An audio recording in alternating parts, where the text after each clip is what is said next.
Bismillahirrahmanirrahim. Assalamualaikum warahmatullahi wabarakatuh. Alhamdulillah wassalatu wassalamu ala Rasulillah wa ala alihi wa man tabi'ahum bi ihsan ila yaumiddin.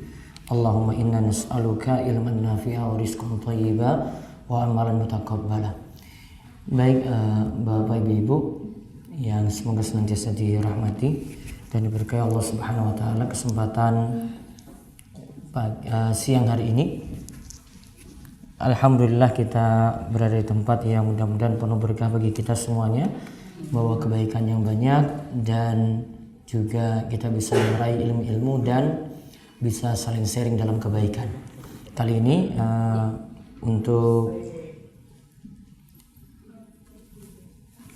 kesempatan siang hari ini kami bersama Dr. Bambang dan kali ini kami akan membahas tinjauan imunisasi dari sisi syariat Islam. Mungkin sedikit background kami terlebih dahulu biar bisa dipahami dan semakin kenal. Nama kami Muhammad Abdul Tausikal dan ini background kami. Pendidikan S1 di UGM, Teknik Kimia. Kemudian S2 di King Saud University yang ada di kota Riyadh, Saudi Arabia, mengambil jurusan sama juga dengan konsen Polymer Engineering. Lalu setelah lulus 2013 kami lanjut balik ke tanah air, bangun pesantren. Jadi ijazah belum saya gunakan sama sekali, ya, murni untuk mengabdi untuk masyarakat. Kemudian background agama 2 tahun saya belajar di Ma'had Al-Ilmi Yogyakarta, itu semacam pesantren mahasiswa yang ada di utara Fakultas Teknik UGM di daerah Pogung. Lalu secara belajar agama lebih mendalam lagi dari ustadz lokal yang ada di Jogja, kemudian dari ulama Saudi juga saat saya menimba ilmu di kota Riyadh. Lalu saat ini aktif menulis di website, kemudian aktif juga di media sosial, kemudian karya-karya buku yang kami punya sampai saat ini sudah 37 karya. Di antara karya yang dari 37 itu ada buku ini, kami nyusun, kami cuma tim pembantu saja dari sekian banyak pakar di sini, tentang buku pro vaksin, ya, imunisasi apakah benar melumpuhkan generasi. Buku ini untuk mengcounter buku seorang pakar bekam, Ummu Salamah namanya. Bukunya Vaksinasi, Dampak, Konspirasi, dan Solusi Sehat. Tadi Dr. Bambang sudah menyinggung beberapa kerancuan dari pendapat-pendapat beliau juga. Itu diantaranya sudah disinggung tadi oleh Pak Dokter. Nah, saat ini saya ingin bedah dari sisi kaidah-kaidah fikih kebanyakan, karena selama ini saya konsen dalam masalah fikih, walaupun tidak lewat pendidikan formal namun lewat guru-guru langsung. Nanti kita lihat pembahasannya satu demi satu saya bahas. Ya, terlebih dahulu ini cuma gambaran umum dulu, ini belum masuk inti. Sehat itu adalah nikmat. Dan di dalam hadis disebutkan tidak mengapa seorang itu kaya asalkan bertakwa. Sehat bagi orang yang bertakwa itu lebih baik dari kaya. Dan hati yang bahagia adalah bagian dari nikmat. Berarti kalau kita menempuh sebab untuk sehat, ya, ini lebih baik nikmat tersebut daripada kita kaya. Karena kadang orang membeli kesehatan itu lebih mahal daripada dia memiliki kekayaan. Dia habiskan uang untuk sehat itu lebih mahal. Maka penting sekali untuk sehat. Apa tujuannya sehat? Dimanfaatkan untuk ibadah. Dikatakan oleh seorang ulama besar di masa silam namanya Abu Hazim, kullu nikmatin la tuqarribu minallahi azza wa jalla fahiya baliyah. Setiap nikmat yang tidak mendekatkan seorang dekat dengan Allah maka itu hanyalah musibah. Bahkan kita dianjurkan untuk berdoa supaya sehat. Misalnya dalam doa ini, dalam hadis riwayat Muslim, Allahumma inni a'udzubika min zawali ni'matik wa tahawuli afiyatik wa fujaati nikmatik wa jami'i sakhatik. Ya Allah, sungguhnya aku berlindung kepadamu dari hilangnya kenikmatan yang telah engkau berikan, dari berubahnya sehat yang telah engkau anugerahkan. Maksudnya berubah dari sehat menjadi sakit, dan siksamu yang datang secara tiba-tiba, dan dari segala kemurkaanmu. Ini juga diantara doa lagi, Allahumma gfirli warhamni wahdini wa'afini warzuqni. Wa'afini sini artinya, ya Allah berikanlah aku keselamatan dari berbagai macam penyakit. Namun sehat kita tidak hanya dengan doa, namun dengan sebab juga. Ya, Ibnu Rajab katakan, seperti di sini sebutkan, usaha dengan anggota badan dalam melakukan sebab adalah suatu bentuk ketaatan kepada Allah. Sedangkan bersandarnya hati pada Allah adalah termasuk keimanan. Atau kesimpulannya kita katakan rukun tawakal ada dua. Satu, cari sebab. Dua, bersandar penuh kepada Allah, artinya berdoa. Orang dia cuma berdoa saja untuk sehat belum bisa. Harus dengan lakukan sebab. Ya, sebabnya apa? Berobat. Ya, di sini juga dari bahasan Pak Dokter tadi, ya kita sudah lihat sebabnya lagi mencegah penyakit itu datang. Jadi ada cari sebab. Nggak bisa kita pasrah saja. Saya mau hidup sehat, saya banyak doa saja nggak cukup. Ya, harus ada juga mencari sebab di sini.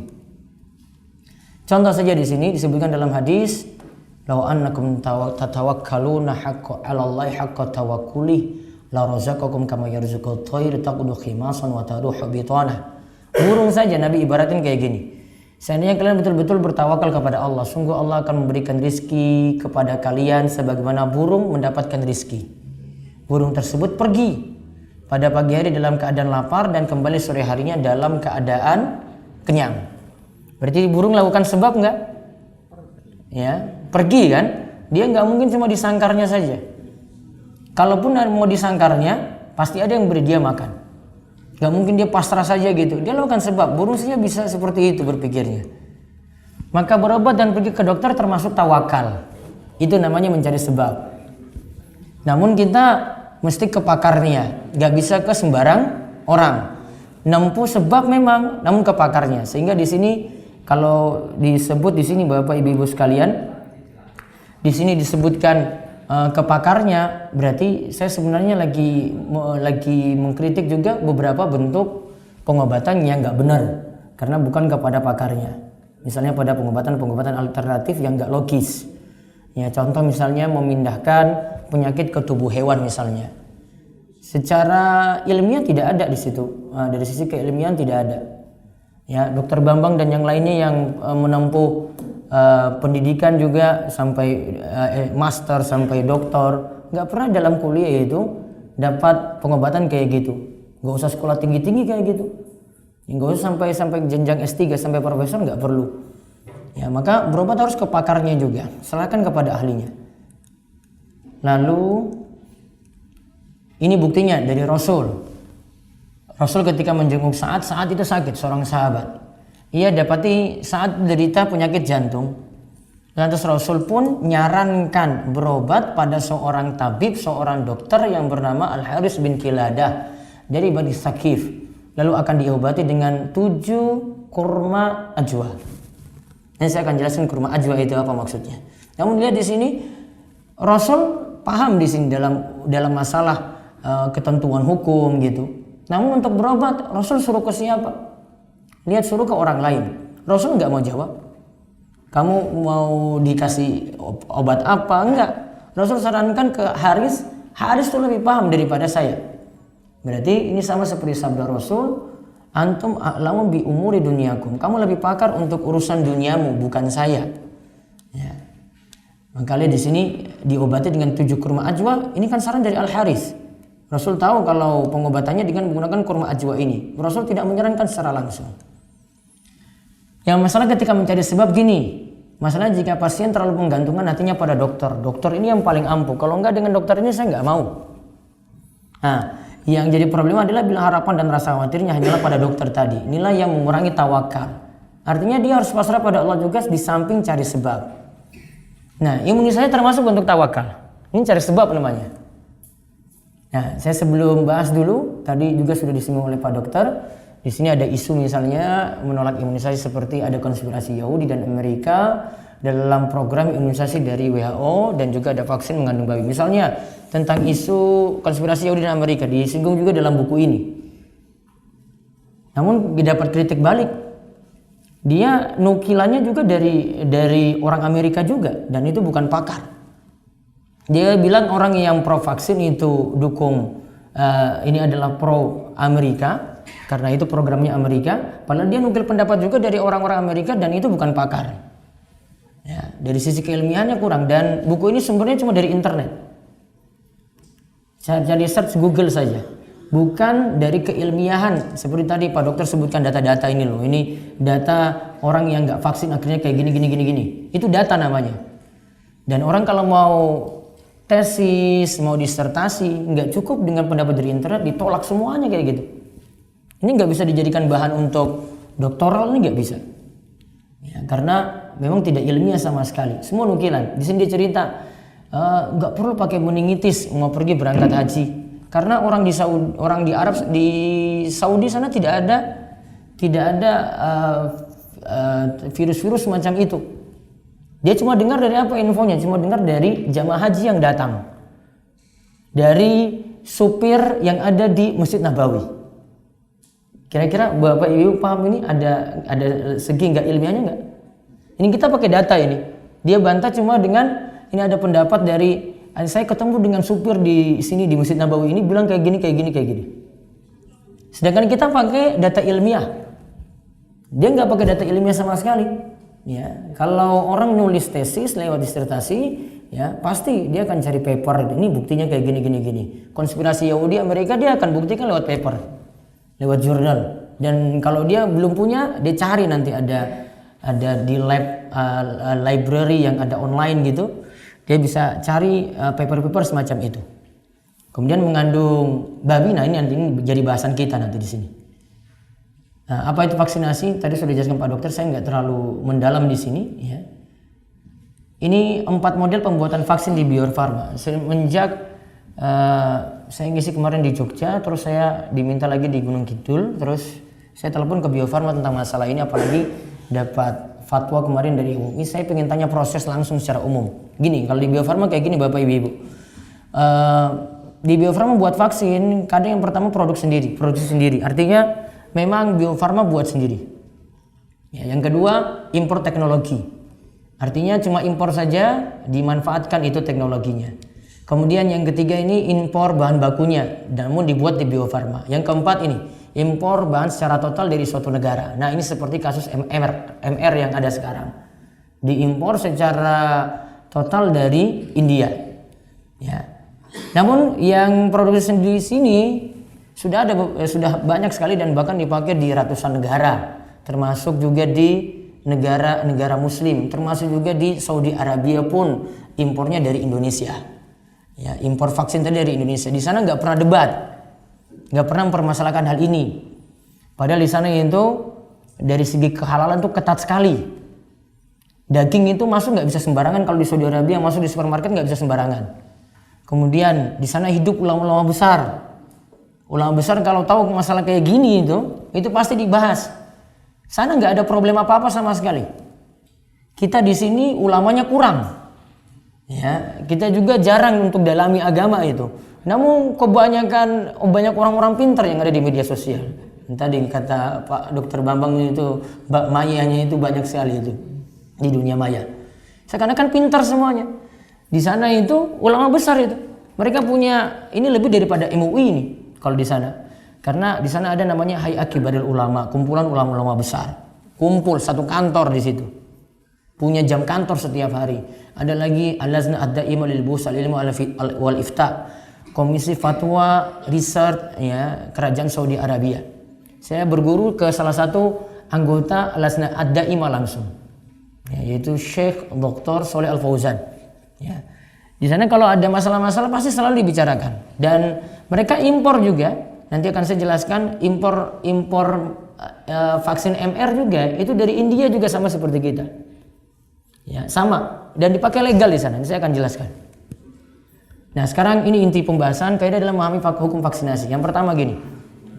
Vaksinasi itu untuk mencegah sebelum datang penyakit. Dalam ajaran Islam itu masih dibolehkan seperti ini. Bapak Ibu lihat di sini, kata Nabi SAW, man tasabbaha, siapa yang pagi hari makan 7 butir kurma Madinah, kurma ajwa. Kalau ada yang pergi umroh, tanya di pasar itu kurma ajwa namanya. Biasanya itu kurma obat. Dia biasa konsumsi pada pagi hari. Ia tidak akan terkena pengaruh buruk sihir atau racun. Sihir atau racunnya sudah ada belum? Belum. Sihir racunnya belum ada. Namun Nabi suruh 7 butir kurma. Berarti lakukan sebab sebelum datang penyakit. Vaksin kayak gitu, imunisasi kayak gitu, mencegah sebelum datang penyakit. Ya. Maka coba lihat di sini, ini saya cuma nukil saya perkataan Menteri Kesehatan. Dia katakan tentang rubella kayak gini. Kalau kena rubella mungkin tidak meninggal dunia, tapi cacatnya luar biasa, bisa mengalami kebutaan, ketulian. Ini dicegah dengan cara imunisasi. Jadi imunisasi itu mencegah, biar itu tidak terjadi. Kita menyelamatkan orang. Ya. Terus yang kedua, kaidahnya lagi babi itu haram dan najis. Dalam syariat Islam seperti itu. Dalilnya ini Al-Baqarah 173, Al-Maidah ayat 3, An-Nahl ayat 115, ijma kesepakatan para ulama. Tidak ada yang berselisih pendapat. Nah, maka para ulama kalau menukil gini, berobat dengan mengkonsumsi lemak babi tidak dibolehkan. Ya, Ibnu Taimiyah dalam Majmu' Al-Fatawa. Terus hukum berobat dengan yang haram. Jumhur katakan mengharamkan berobat dengan khamar. Khamar nggak boleh dijadikan obat. Karena Nabi SAW berkata khamar hanyalah penyakit bukan obat.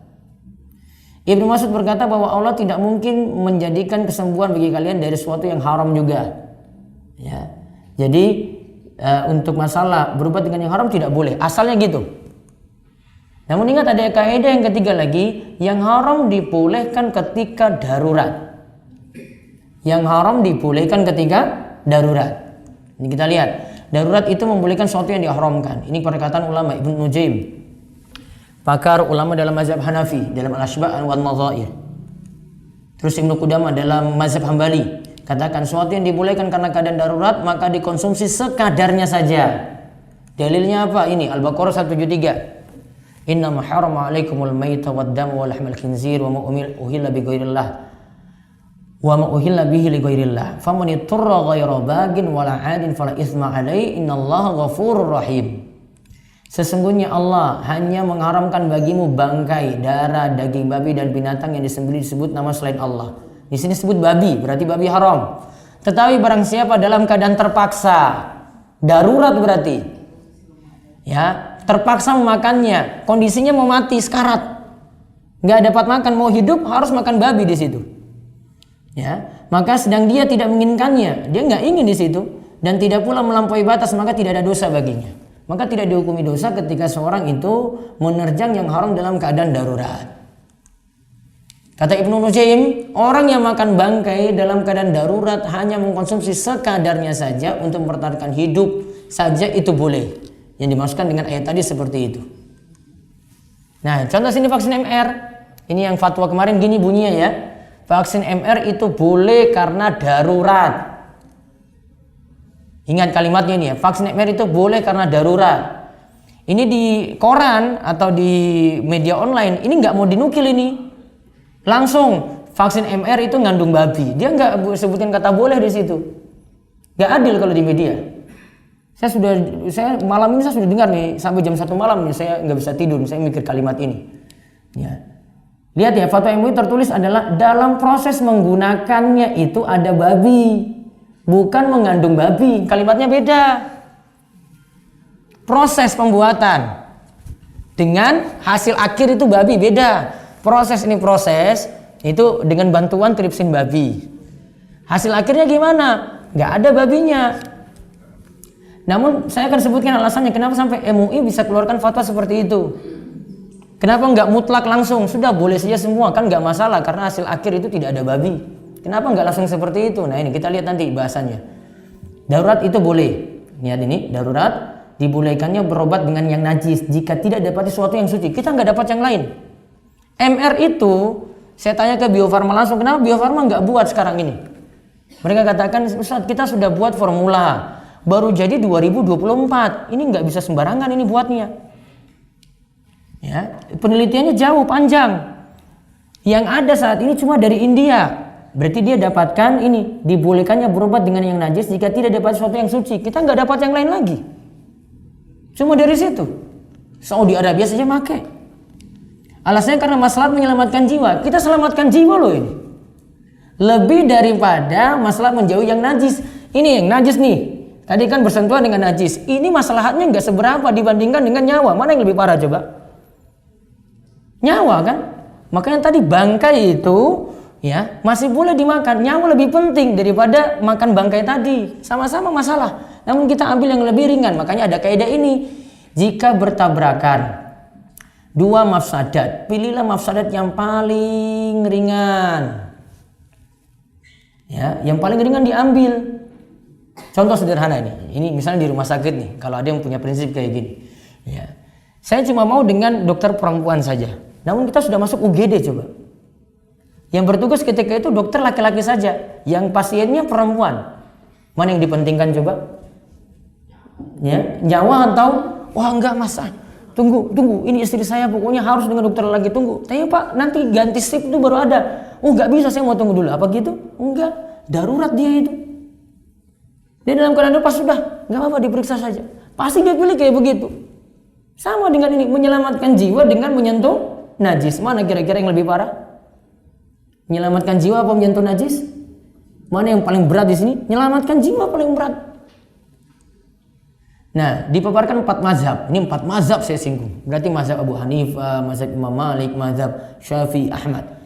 Darurat yang membolehkan seorang mengonsumsi yang haram adalah darurat yang dikhawatirkan. Penyakit itu belum datang memang, namun dikhawatirkan datang karena virusnya sudah menyebar.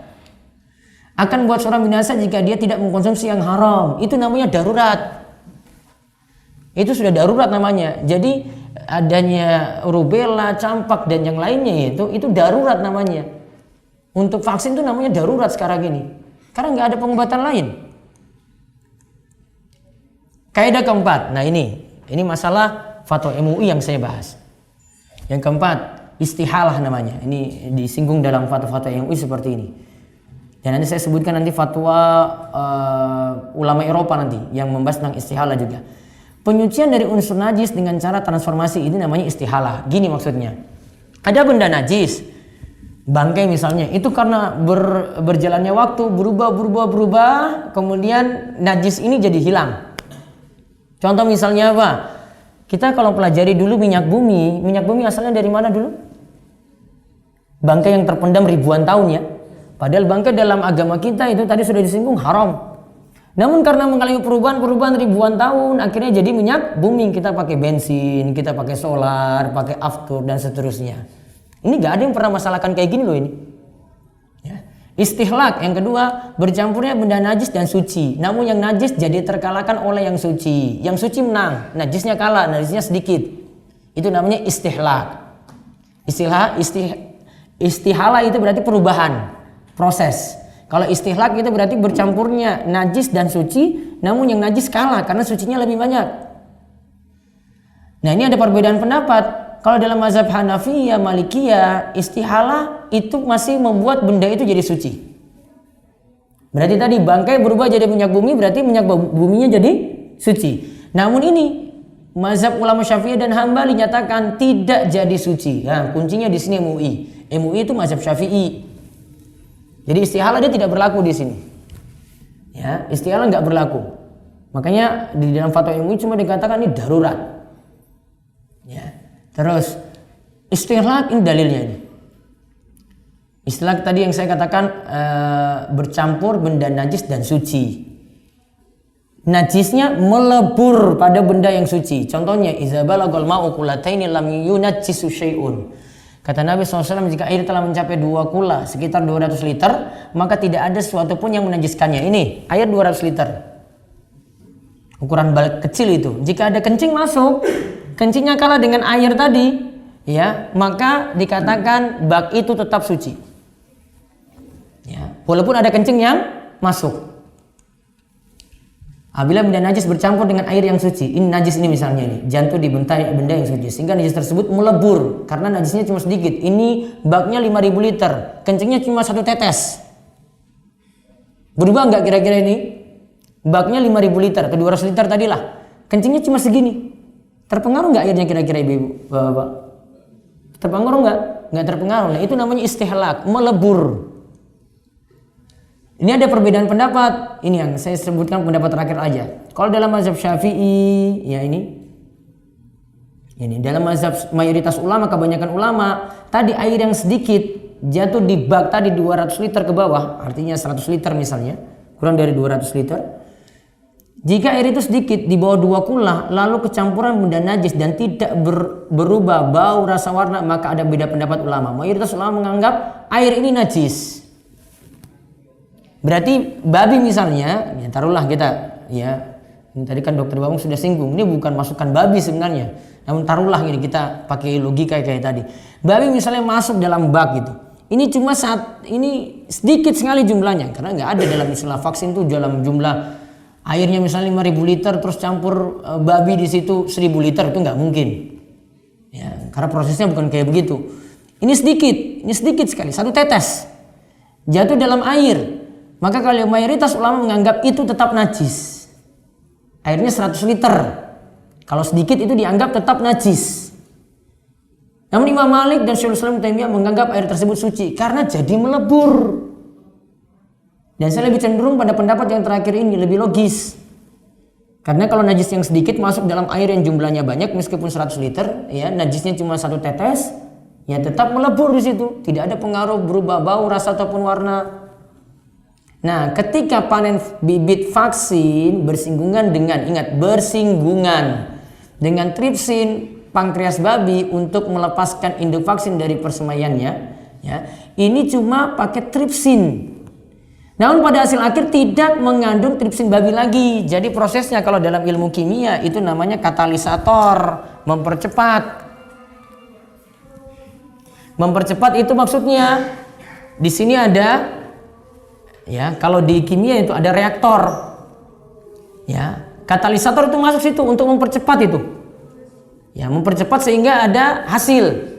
Nah, katalisator ini kita nggak ambil dia sebagai hasil akhir, ya, katalisator tidak diambil sebagai hasil akhir, katalisator ditinggal, hasil akhir kita ambil. Nah, tripsin babi kalau dalam ilmu kimia seperti katalisator tadi. Saya beri gambaran kayak gini lagi misalnya. Ini paling kasar nih saya sebutkan. Karena ini ada perkataan ulama masa silam seperti ini juga. Saya buat gambaran. Maaf kalau bapak ibu-ibu ya ketika buang hajat misalnya menyentuh najis atau tidak? Nyentuh najis enggak? Nyentuh atau enggak? Nyentuh. Ketika sudah keluar dari kamar mandi tangannya bersih enggak? Bersih kan? Nah, itu nyentuh najis enggak di situ? Nyentuh, jadi masalah enggak? Masalah atau tidak? Enggak kan? Kita nyentuh darurat ini. Mau pakai apa lagi? Nyentuh darurat najis di situ. Ya, kita kencing saja, mohon maaf, kita kencing misalnya. Najisnya tersentuh loh itu. Namun setelah itu kita kan cuci tangan. Ibaratnya tripsin tuh kayak gitu, kayak tangan kita. Ya kan? Setelah itu dibersihkan kan? Hilang najis tadi. Tangan bisa dipakai lagi untuk makan nggak? Kita cuci tangan nih. Cuci nih kita yakin lagi pakai sabun lagi. Pakai nggak tangan ini untuk makan? Pakai. Makan mungkin dia cuma makan dengan tangan kanan. Ini dia bersihkan kotoran dengan tangan kiri. Tangan kiri juga ada punya peluang juga nyentuh makanan. Namun tetap dia pakai untuk makan, coba. Setuju nggak ini logika saya? Nah, tripsin itu seperti itu. Ya, fungsinya seperti tangan tadi. Cuma mempercepat saja proses tripsin. Namun hasil akhirnya gimana? Nggak ada lagi. Makanya MUI tadi katakan bukan mengandung babi, namun prosesnya ada babi, yaitu karena ada tripsin babi tadi. Saya tanya langsung ke Bio Farma, tripsin babi itu kenapa nggak bisa diganti? Oh, belum ada di dunia ini Ustadz untuk ganti ini, ya, karena tripsin kayak gini dia sebutkan, gambarannya kayak gini. Tripsin itu pemotong-pemotong untuk menempatkan nanti vaksin masuk di situ untuk berkembang. Gambarannya dia sebutkan itu, saya tanya di Bio Farma Bandung itu ke Pak Iwan, dia pakar halal haramnya yang ada di sana. Dia sebutkan ketika vaksin ini dibuat ada seperti cangkul. Kalau di kita garap sawah itu ada cangkul. Cangkul itu untuk apa? Cangkul itu untuk buka lahan. Dia potong-potong dulu kan? baru nanti padi dimasukkan. Sekarang pertanyaannya, cangkul tadi ikut tumbuh nggak dengan padi? Nggak ikut tumbuh. Ketika mau berkembang tadi, cangkulnya dipisah kan? Dipisah. Maka tripsin babi itu seperti cangkul ketika kita nanam padi. Nggak ada di hasil akhir. Nggak ada ceritanya cangkulnya harus di situ baru padinya itu tumbuh. Nggak. Itu dihilangkan dulu baru tumbuh. Nah, tripsin babi kayak gitu. Cuma fungsinya seperti cangkul ketika kita lagi nanam padi. Nah, dalam fatwa MUI tentang MR tetap tidak menganggap istihala dan istihlak menjadikan vaksin itu suci. Ini masalahnya. Karena mengambil pendapat mazhab Syafi'i. MUI-nya di sini. Kita hargai karena mereka pendapatnya ini. Namun ingat, ya, MUI nanti di sini, ini saya nukilkan fatwanya langsung nih. Penggunaan vaksin yang memanfaatkan unsur babi. Di sini tidak dikatakan vaksin MR ya, belum ya. Yang memanfaatkan unsur babi dan turunannya hukumnya haram. Lalu yang kedua, penggunaan vaksin MR produk dari SII India hukumnya haram karena dalam proses produksinya menggunakan bahan yang berasal dari babi. MUI tidak bilang karena di situ mengandung babi, nggak ada kata dari MUI kayak gitu. Nukil fatwa yang benar itu. Karena di berita-berita koran ya diberikan judul ya vaksin MR mengandung babi, nggak benar. MUI saya sudah paham ini dalam proses produksinya. Dia nggak sebutkan di sini hukumnya haram karena mengandung babi, nggak ada di sini kalimatnya.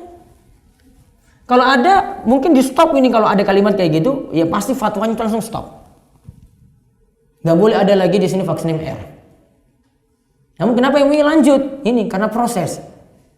Lalu penggunaan vaksin MR produksi dari India pada saat ini dibolehkan, mubah. Ini nggak pernah dinukil. Langsung apa tadi? Vaksin MR mengandung babi aja yang dibawa-bawa kemana, orang jadi takut kayak gitu kan. Dibolehkan karena satu, kondisi darurat syariah. Dua, belum ditemukan vaksin MR yang halal dan suci. Bio Farma belum buat. Ya, kalau Bio Farma sudah buat, maka nanti lihat ada keterangan di bagian akhir. Ada keterangan dari ahli yang kompeten dan dipercaya tentang bahaya yang ditimbulkan akibat tidak diimunisasi dan belum adanya vaksin yang halal. Terus, kebolehan penggunaan vaksin MR sebagaimana dimaksud pada angka 3 tidak berlaku jika ditemukan adanya vaksin yang halal dan suci. Berarti kalau 2024 ini berhasil, kita temukan yang halal, berarti vaksin MR dari India di stop. Ya, mudah-mudahan seperti itu. Nah, sekarang saya tanya lagi balik. Taruhlah di sini tidak ada sertifikasi. Tidak ada sertifikasi. Apa kira-kira hukum vaksin kalau begitu? Saya logikakan dengan ini, coba jawab pertanyaan ini saja.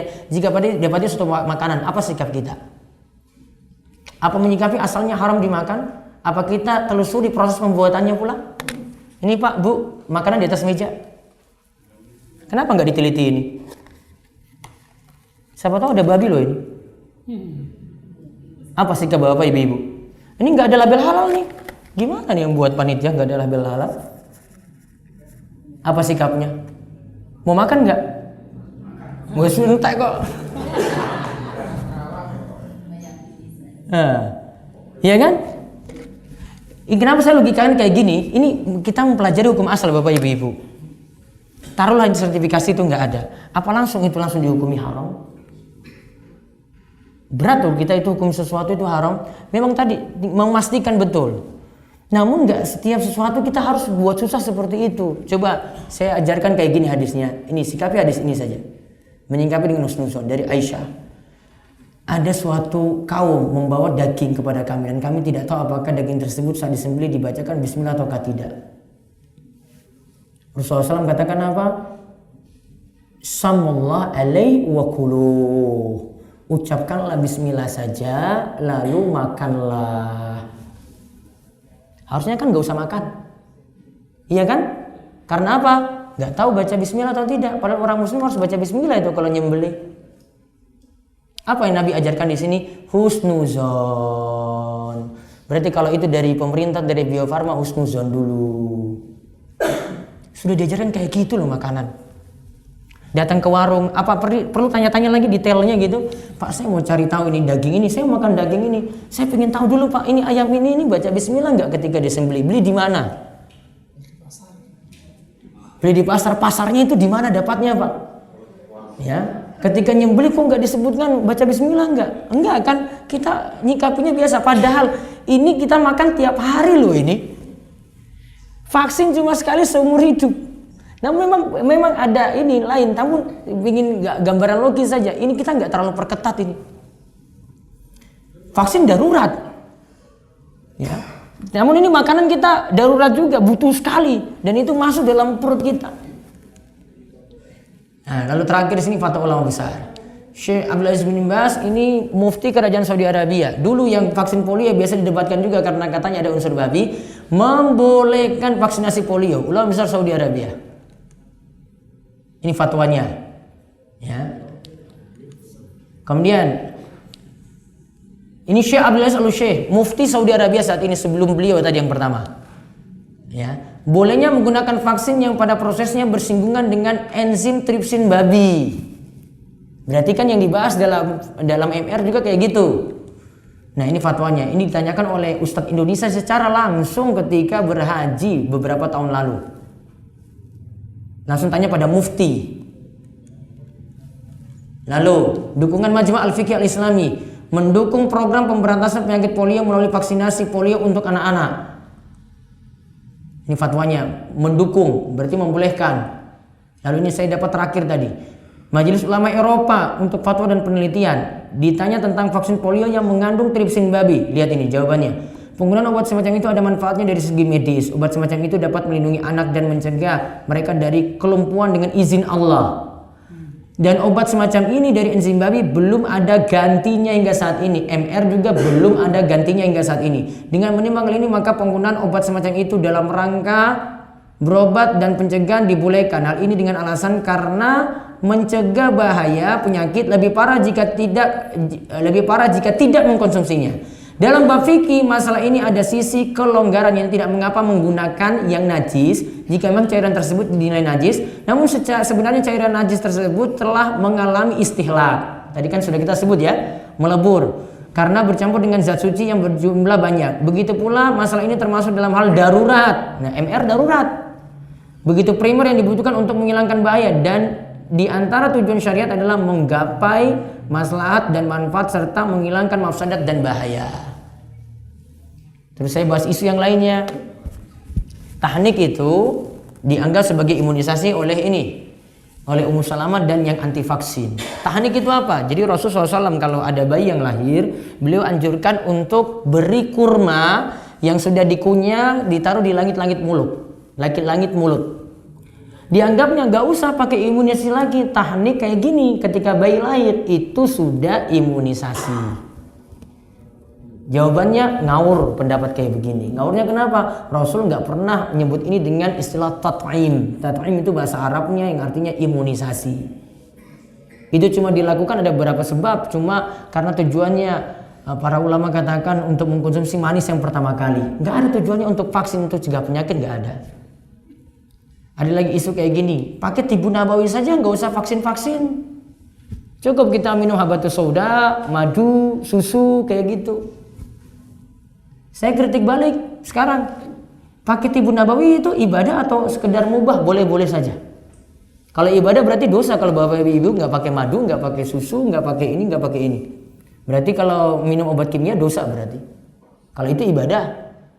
Namun kalau bukan berarti cuma sekedar mubah. Namun sebagian orang nganggap ini jadi harus. Nggak usah ke dokter, minum tibu nabawi ini saja. Ya, minum obat ini saja. Padahal vaksin itu lebih ketat pembuatannya loh. Pencucian itu sampai ribuan kali. Untuk jaga sterilnya juga ada. Tibu nabawi kalau ada yang buat dari produk rumahan itu nggak jaga sterilitas. Sterilnya nggak dia jaga. Tangan di sini nggak dijaga. Orang di pabrik farmasi itu sudah tahu kalau buat ini gimana prosedurnya. Dan itu cuma dibuat, kadang orang bisa buat herbal, itu ada yang cuma kursus 1 minggu. Lulus dari kursus 1 minggu ini sudah dapat sertifikat loh, bukan ijazah. Sertifikat sudah buat obat herbal, siap dipasarkan. Padahal belum tentu campuran itu nggak mengalami reaksi atau perubahan khasiat loh. Kan ada kopi misalnya, kita buat kopi, susu, gula misalnya. Apakah kopi susu dengan kopi sendiri itu sama rasanya? Beda kan? Pasti sudah bercampur. Kalau sudah bercampur rasanya beda lagi. Maka kalau bahan satu kapsul dibuat jadi herbal tadi, kita minum, itu belum tentu khasiatnya sama. Kecuali ada penelitian ilmiah itu sudah buktikan kayak gini khasiatnya. Ya. Vaksinasi di Saudi Arabia, negeri para ulama, Saudi Arabia mendukung vaksinasi, bahkan menjadi wajib. Di sana Bapak Ibu, kalau masuk sekolah itu wajib ada riwayat vaksin lengkap. Nggak ada riwayat vaksin lengkap, nggak boleh masuk sekolah. Nggak boleh daftar sekolah. Silakan kalau ada yang mau kerja di sana bawa anak, pasti kayak gitu. Yang saya bilang ini berlaku. Yang mau haji wajib tat'im, wajib vaksin. Baru keluar buku kuning kalau seperti tempat kita. Meningitis ada, wajib itu, nggak bisa diakal-akali. Kalau itu nggak diikuti, nggak boleh berangkat haji. Mereka keluar tat'im itu cuma setiap 5 tahun sekali. Nah, Saudi Arabia mendapatkan produk vaksin MR dari India sama dengan Bio Farma Indonesia. Jadi dari Bio Farma kita dapat tuh dari India juga. Saudi ada, sama kayak gitu juga. Namun di Saudi ini nggak jadi debat besar. Karena kalau di Saudi nggak boleh sembarang orang ngomong. Ya, kalau di sini media sosial boleh bebas ngomong. Kalau di sana ada orang yang mencegah program pemerintah, dia dibui langsung. Karena menghalangi program pemerintah. Makanya pernah saya bilang sama Bio Farma, mbok digolin saja itu syarat masuk sekolah, itu dibuat itu syarat wajib masuk sekolah harus ada riwayat vaksinasi lengkap. Ya, karena nanti dokter Babung jelaskan ini, vaksin itu bukan hanya imun untuk pribadi anak kita, namun imun untuk lingkungan. Penyakit itu bisa masuk bukan untuk anak kita saja. Anak-anak yang banyak ini semuanya divaksin, maka akan melindungi penyakit itu masuk. Betul nggak ini para dokter yang saya bilang? Betul ya Pak Bambang ya? Betul. Bukan satu kepentingannya, ini kepentingan lingkungan. Jadi kalau ada di lingkungan ini, satu lingkungan ini, misalnya tidak divaksin, itu kecenderungannya besar sekali loh. Dan di Gunung Kidul ini di Gunung Kidul, saya tanya langsung kepada Dinkes kemarin, ada nggak kasus waktu ini ada kasus gara-gara tidak imunisasi itu punya kasus nggak? Pernah kan kemarin ada Bu Nita? Ada ya? Ada kasus satu sekolah nggak? Itu ada yang kena campak kan? Ada. Sudah terbukti berarti. Apalagi kalau enggak. Nah, orang cerdas ini juga. Ini tadi yang isu Yahudi, Amerika, ini orang cerdas itu pandai menyeleksi berita. Berita itu jangan terima mentah-mentah. Dapat sedikit dari koran, vaksin MR mengandung babi. Oh, langsung sudah mulai ini. Harusnya dicek dulu, tanya pada ahlinya. Di detik.com di bagian detik health, kalau Bapak Ibu bisa lihat, itu para dokter sudah masuk itu, berikan tanggapan positif. Suruh orang untuk vaksin. Sebelumnya kan ada komentar negatif banyak. Nah, para dokter muslim itu masuk situ, berikan komentar positif. Ayo imunisasi saja, nggak usah khawatir. Ini yang pakar langsung yang berpendapat seperti ini. Nah, ingat kalimat ini, jika sesuatu tidak diserahkan pada ahlinya, tunggulah kiamat datang. Nah, ini anak saya 3 orang, semuanya vaksinasi. Lengkap. Ya. Dari anak pertama, kedua, ketiga. Padahal saya waktu itu dapat isu ini lebih berat daripada sekarang.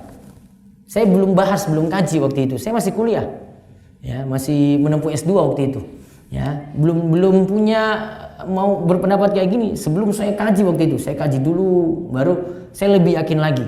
Waktu anak saya pertama saya ragu-ragu ini. Namun istri saya desak terus. Ya, ayo mas, ini vaksin aja. Jangan dulu. Namun karena dia desak terus, sudahlah, vaksinnya bismillah. Saya yakin nanti pasti ada petunjuk ini. Nah, anak pertama ini Rumaiso, ya vaksinnya lengkap. Kalau masuk Saudi berarti bisa ini. Ya, Ruefi lengkap juga. Yang terakhir ini Rukoyah ini. Ini yang kemarin baru suntik ini anak-anak SD kan. Nah mereka semuanya. Ya, yang ini nangis, yang ini nangis, yang ini juga nangis. Nah, ketika disuntik. Nah, yang pro semuanya. Namanya Ru semua Pak. Nanti ada anak keempat Ru lagi. Gitu. Jadi saya selalu ngajak orang ini ya biar bisa seperti ini juga. Jadi nggak usah banyak termakan isu seperti itu. Ya, ayo dukung imunisasi untuk menjaga generasi. Demikian. Rampung dari kami, mudah-mudahan manfaat. Ya, ada anak putri saya hadir tapi lagi nangis nanti. Ya. Ada mungkin yang mau bertanya, monggo. Ada Dokter Bambang, ada kami di sini, silakan. Ya, Bu Rizky. Waalaikumsalam.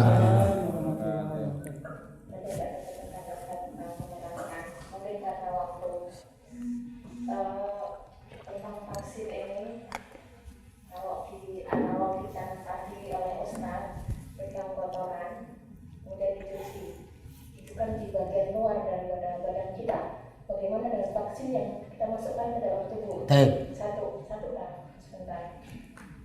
Saya jawab aja langsung. Langsung ya, Pak. Gini Bu, coba diulang kalimatnya. Vaksin diunggulkan dengan tangan. Kan saya tadi lagi bahas proses. Proses pembuatan vaksin itu sama seperti kita nyentuh kotoran ketika kita buang hajat. Bukan lagi bahas hasil akhir. Ya, proses, lagi proses pembuatan. Jadi Bu Liski punya anak itu nggak dimasukkan babi di situ Bu. Nanti Pak Dokter Babang jelaskan lagi nih. Ya, jadi paham? Hasil akhir itu nggak ada tripsin babi lagi, itu nggak ada. Nggak boleh, bahkan kalau ada tripsin babi lagi sampai proses akhir nggak boleh. Dia cuma membuka kayak tadi. Rusak vaksinnya nanti. Babi nggak terus di situ Bu. Bukan. Di vaksin tersebut tidak ada masuk unsur babi. Nggak ada. Prosesnya. Makanya tadi kan fatwa MUI tadi gimana? Bukan dalam hasilnya, namun apa? Proses. Karena MUI negara kita, alhamdulillah, negara kita tuh sampai prosesnya juga. Contoh gini, ibu kalau mau daftar ke Balai POM, mau bikin makanan, itu bukan hasil akhir loh yang dicek. Namun prosesnya, ibu buatnya itu gimana itu? Untuk buat produk rumahan aja kayak gitu. Mana ibu buatnya di rumah gimana? Ini steril enggak? Tanahnya itu masih lemah atau sudah keramik? Itu dicek itu. Prosesnya dicek. MUI kayak gitu. Ini untuk menjaga kita. Bagusnya di situ. Namun kan bukan kita kecilkan MUI, bukan. Namun ada ulama lain kan yang boleh kan, kita bisa sebutkan dari fatwa Majelis Ulama Eropa tadi. Gitu. Sudah? Baik. Bagaimana kalau memang itu tidak ada unsur babi? Kasusnya Menteri Kesehatan Pak Supari dan juga lulusan kedokteran UGM dan gelar doktor dari UI itu gempar, jadi gempar di dunia karena bukunya beliau yang memang bikin gebrakan tentang vaksin tersebut. Jadi bagaimana itu kan juga tentang vaksin yang memang menjadi sesuatu yang komoditas yang di buku tersebut intinya menjadi komoditas dagang virus di dunia. Ya, Dokter Bambang jawab. Tadi Ulia sudah singgung. Satu lagi sebentar. Kalau yang sederhana, kalau itu nanti kalau memang ini dianggap darurat, letak kedaruratannya yang paling urgent itu di mana? Sebab orang-orang zaman dulu itu tanpa vaksin mereka sehat-sehat saja. Iya Bu. Iya. Pak Dokter Bambang jawab yang kedua ketiga tuh. Tapi dulu. Iya. Jangan nanti ada lain kesempatan. Pak Dokter yang tadi yang simbah-simbah dulu nggak vaksin. Yang jelas kita hidup di zaman yang berbeda. Jadi virus itu juga pintar berubah sifat, tidak permanen, tidak statis tapi dinamis. Jadi virus itu berubah sifat itu bisa. Virus zaman dulu dengan zaman sekarang ya sangat banyak berubah, banyak berbeda. Nah, anak zaman dulu dengan anak zaman sekarang juga lain. Anak zaman dulu, ya zaman sekarang sudah jadi tua seperti saya. Nah, itu yang pertama, bahwa zaman itu juga menyebabkan perubahan pola penyakit, pola kuman. Jadi jangan anggap semua zaman sama. Bahkan tempat juga pengaruh. Ada tempat yang pola penyakitnya seperti ini, tempat lain seperti itu. Itu sebabnya maka dulu ada MMR di sini. Dulu vaksin kita kan MMR. MMR itu M tambahnya adalah untuk gondongan. Nah, ternyata gondongan di Indonesia tidak begitu bermakna dalam hal dampak dan sebagainya, sehingga cukup MR, tidak harus lagi MR. Itu perubahan pola itu memang harus kita perhatikan. Atau yang kedua, apakah kalau mengenai bukunya yang mantan Menkes itu sebenarnya banyak yang menyalahgunakan. Jadi menyalahgunakan pengertian yang ditulis oleh Bu Menteri sendiri. Bu Menteri jelas pro vaksin jelas. Lalu dikatakan Bu Fadilah anti vaksin, jelas salah. Itu beliau itu menteri, mantan menteri. Yang beliau soal itu adalah ketidakjujuran dalam hal pembuatan vaksin oleh pihak lab tertentu di Amerika. Jadi vaksinnya bahannya dibuat dari vaksin dari virus di Indonesia, lalu diambil tanpa prosedur yang lengkap, tanpa izin yang baik, sehingga yang untung dalam hal ini yang untung adalah pihak Amerika. Untung itu dalam tinjauan bisnisnya. Tapi bukan berarti vaksin itu bisnis. Saya berpakaian ini kan wajib. Apakah orang tidak boleh jualan pakaian? Ya kan? Ada aspek bisnis dalam hal pakaian, tetapi bukan berarti berpakaian itu adalah masalah bisnis. Nah, kalau mode lalu macam-macam bahan itulah bisnisnya, tapi berpakaiannya itu adalah wajib. Kan begitu ya. Jadi jangan disalah tafsirkan. Jadi banyak yang salah, yang menyalahgunakan sebenarnya menurut saya ya. Menyalahgunakan bukunya Bu Fadilah itu. Bu Fadilah itu seorang dokter, mantan menteri kesehatan, dan pada zamannya pun beliau mendukung imunisasi. Beliau menyuruh imunisasi. Yang dipersoalkan sekali lagi bukan imunisasinya, tapi perilaku lab Amerika yang tidak menggunakan bahan dari Indonesia secara tidak jujur. Nah, itu yang dipersoalkan. Jadi bukan soal vaksinasinya, ini supaya tidak salah ya. Lalu tadi apalagi daruratnya yang mana gitu ya. Ya, jadi kita kan melihat bahwa tadi dijelaskan oleh Ustaz ya bahwa kuman itu sudah ada, kuman itu sudah tersebar dan penyakitnya sudah nyata. Penyakitnya sudah nyata. Jadi sudah terjadi. Maka fatwanya MUI itu adalah boleh menggunakan bahan itu yang menurut fatwa MUI memang karena tidak mempertimbangkan istihara, memang dianggap masih bermasalah secara zat. Tetapi secara manfaat, madharat manfaat, maslahat itu diperlukan. Sehingga fatwanya mengatakan boleh. Nah, kita sering nggak konsisten, katanya nunggu fatwa MUI, ada fatwa MUI mengatakan boleh ditolak lagi. Nah, ini nggak konsisten. Ya, jadi sudah jelas kok pasien saya dokter anak, pasien saya yang mengalami gangguan perkembangan karena rubella itu banyak. Yang maaf, saya akhirnya harus curhat. Anak saya sendiri tulis satu lainnya karena rubella. Saya jadi mulai agak baper ini karena menyangkut anak saya sendiri. Anak teman sejawat saya di rumah sakit yang sekarang jadi direktur sebuah rumah sakit yang tidak sebutkan namanya, yang namanya R ya, rumah sakit mesti R. Itu anaknya mengalami kecacatan karena pasien karena seperti saya ini. Alhamdulillah pakainya. Anak saya cuma satu yang bermasalah, sehingga yang satu masih bisa mendengar. Apakah saya anti vaksin? Bukan, waktu itu belum musim vaksin MMR, belum ada. Saya belum kena paparan harus PMR, belum. Saya belum vaksin yang lain. Nah, kalau sekarang saya udah tahu apa ya, saya terus ngeyel mengatakan nggak perlu. Jadi real, bukan hanya anak saya sudah kena. Yang menjadi cacat kongenital, cacat bawaan jantung banyak. Yang menjadi buta bukan buta, katarak. Nah, katarak kalau tangannya jadi buta juga ya. Katarak bawaan, jadi lahir atau umur sebulan muncul kataraknya banyak, kasusnya karena rubella. Sarjito kan rujukan pasti banyak. Jadi itu masalahnya sudah real. Nah, maka MUI mengatakan sambil menunggu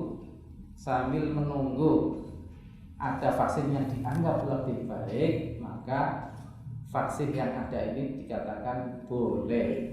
Sudah jelas dikatakan boleh oleh MUI. Kita sudah mau percaya pada siapa lagi? Kalau pada MUI pun nggak percaya. Kalau fatwanya ulama Saudi sudah jelas, tanpa keterangan darurat, tanpa keterangan darurat, ya, la baksa, nggak masalah pemberian vaksinasi kita. Saya bebaskan gitu. Jadi ya wa'lam, mudah-mudahan kita mau terbuka ya, mau terbuka bahwa ini masalah kita bersama. Ini bukan masalah saya atau dia, ini masalah bersama. Terima kasih. Saya enggak yang ini ya. Sudah. Ada lagi yang mau. Masih banyak. Mungkin bisa ditambahkan Pak Yani mengenai kedaruratannya tadi seperti apa? Kok harus imunisasi? Sudah tadi Pak. Pertanyaan tadi masih banyak pertanyaannya. Yang lain dulu. Oh, yang lain dulu. Monggo Bapak Ibu yang lain. Bisa dijelasin.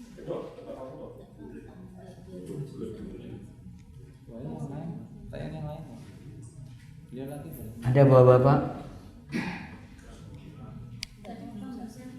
Belum selesai nggak Bapak? Tanya aja, Bu. Biar luas. Boleh. Selesai sekali. Biar jadi pro vaksin jadinya. Kalau bayang-bayang saya sih, saya menempatkan posisi saya saat ini, saya itu masyarakat luas yang di sana itu banyak isu, di sana itu banyak momok, di sana itu banyak hal-hal yang memang sudah menjadi sesuatu yang diyakini di masyarakat bahwasanya vaksin itu memang berbahaya seperti itu. Satu ketika jadi dihadapkan antara vaksin dengan pengobatan Islam, itu sudah jelas bukunya muncul banyak sekali tentang halal haramnya. Kemudian dari bahaya si pembuatnya sendiri yang ini dari WHO itu yang mendominasi tentang vaksin itu, yang memaksa bahwa seluruh dunia itu harus divaksin, itu dibongkar oleh Jerry the Gray, mantan Angkatan Udara Amerika. Nah, di situ dijelaskan. Itu kan angkatan udara, Bu. Nah, beliau orang Amerika asli yang menjelaskan bagaimana konspirasi Amerika ini menghancurkan masyarakat Indonesia ini, rakyat Indonesia ini dengan berbagai cara. Salah satunya dengan vaksin. Nah, bagaimana hal ini bisa dijelaskan di masyarakat tentang Misalnya, Bu, saya ini bawa hadis kayak gini aja lah. Ya, saya nggak pernah belajar hadis ini. Terus saya bilang ini hadis riwayat Ahmad ini nggak benar ini kayak begini. Saya cuma tukang jual gorengan di pasar. Nggak pernah itu belajar hadis, nggak pernah dengar hadis. Langsung dia bilang kayak gini, hadis riwayat Ahmad ini dhaif. Boleh, Bu. Saya cuma di pasar Wonosari, saya cuma jualan gorengan saja. Namun saya bisa mensahihkan hadis ini dan mendhaifkannya. Saya nggak pernah belajar. Itu tadi angkatan udara, Bu. Kalau Ibu tadi bawa sumber dari orang dalam WHO, itu sudah Ustaz, dan beliau itu memang dari kampus ke kampus menerangkan hal ini dan itu dipercaya. di sini nanti Sudah dipotlakkan. iya. Ada di sini nanti bisa banyak baca. Memang ada perkumpulan kayak begitu juga, Bu. Iya. Ada orang-orang kayak gitu punya komunitas lagi sendiri di sini. Dibantah di dalam buku ini. Masalahnya saya belum dapat lagi ini. Itu disosialisasikannya ke masyarakat gitu maksud saya. Ya siap insya Allah. Nanti dari Masyarakat yang memang sudah takut dengan vaksin itu sendiri. Saya cerita Ibu ya, Ibu. Saya juga dikelilingkan oleh dinas kesehatan ke sekolah-sekolahan. Sekolah itu isinya kan masyarakat ya. Saya datang ke sebuah sekolah yang tadinya biasanya di bawah 60%. 3 tahun yang lalu saya mulai dikelilingkan oleh Dinkes Kota Sleman, dan rupanya Gunung itu sudah 2 kali.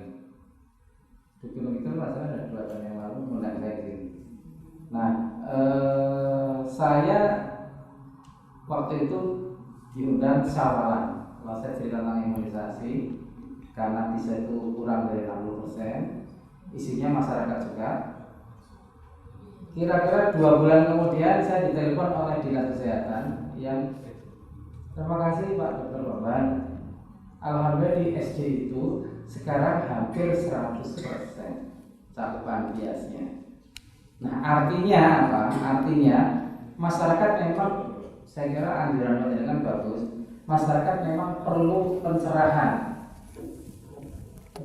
Ya kami juga keliling ke masyarakat dan mereka mau mendengar. Mereka kalau kata Allah kan fadzakir in nafa'atil dzikra, berilah peringatan, sesungguhnya peringatan itu bermanfaat. Jadi pencerahan itu tetap penting, tetap perlu ya.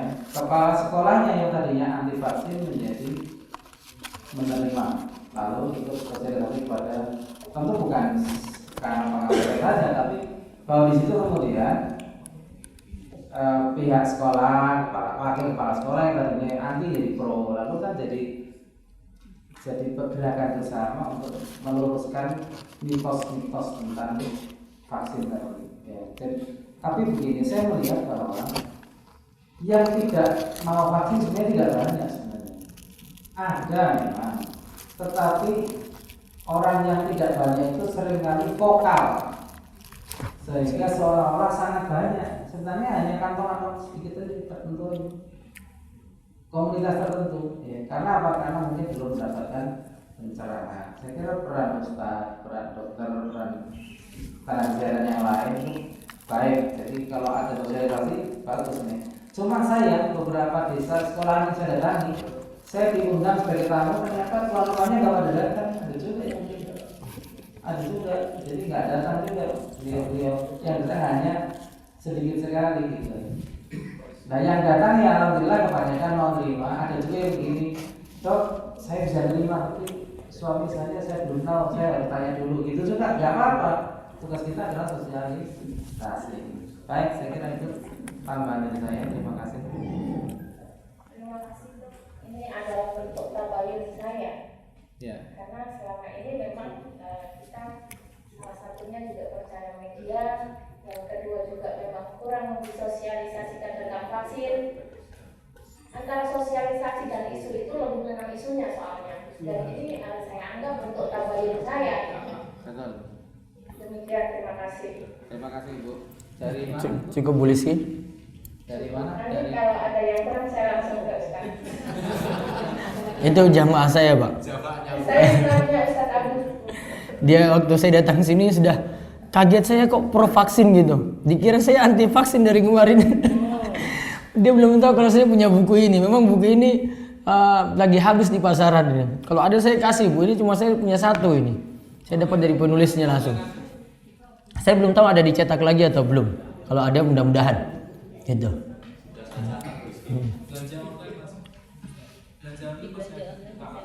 Oh iya, di belanja online ya, masih.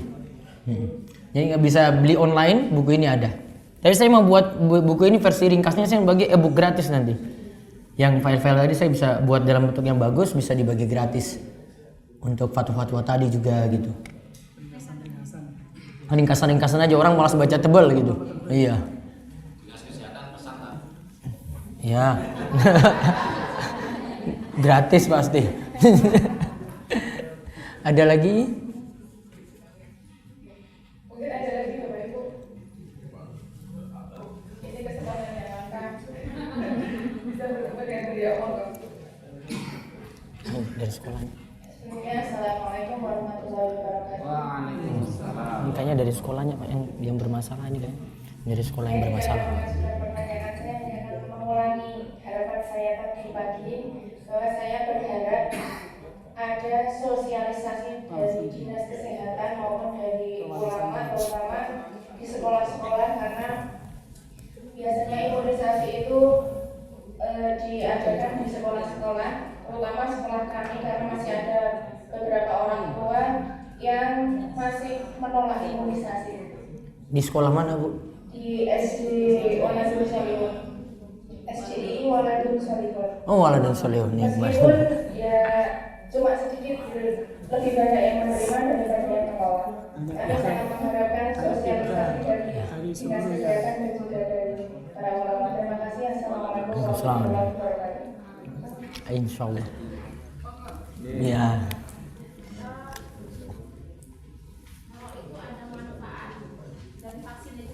Nah, Lalu apa akibat tanpa vaksin?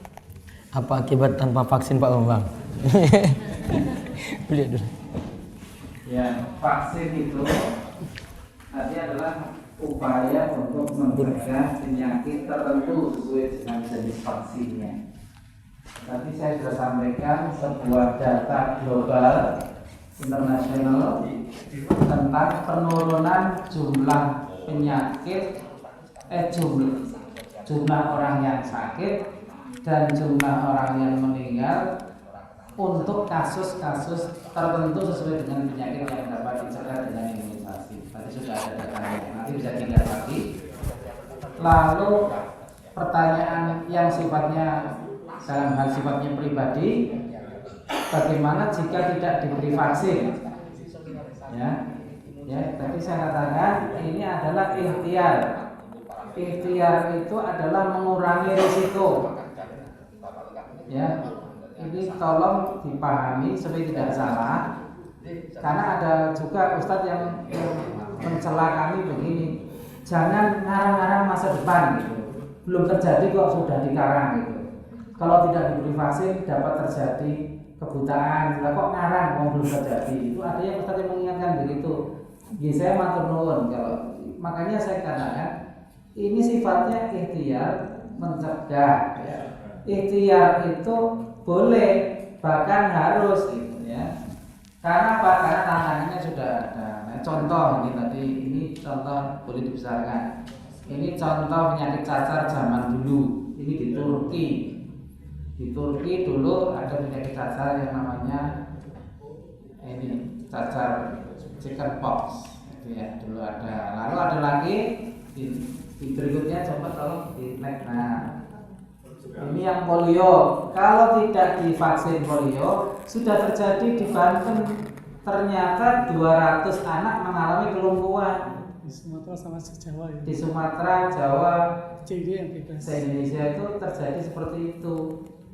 Terus, ini tidak hanya kelumpuhan, bahkan juga mengancam kematian karena polio dapat terjadi kelumpuhan otot pernapasan. Nah, tadi gambar saya tadi ada alat respirator zaman dulu, ventilator zaman dulu seperti open yang untuk open apa itu yang membuat telo madu itu. Nah, tapi besar itu. Nah, itu ya. Nah, itu kalau zaman sekarang ventilatornya nggak segede itu, tapi dulu seperti itu untuk membantu pernapasan. Untuk rubella tadi MR kan measles dan rubella. Measles itu campak. Campak itu kelihatannya ringan, namun komplikasinya bisa menjadi ensefalitis. Dapat terjadi pneumonia. Pneumonia itu radang paru. Dapat terjadi diare kronis yang ujungnya adalah malnutrisi berat. Nah, itu contoh karena measles atau campak. Jadi tolong dicampakkan anaknya ya, divaksin campak. Lalu rubella itu campak Jerman. Walaupun campak Jerman ternyata kasusnya ada di Indonesia gitu. Namanya campak Jerman tapi di Indonesia ada. Nah, campak Jerman itu janin yang ibu-ibu yang terinfeksi campak terpapar campak atau rubella itu kalau pada masa pertumbuhan janin sebelum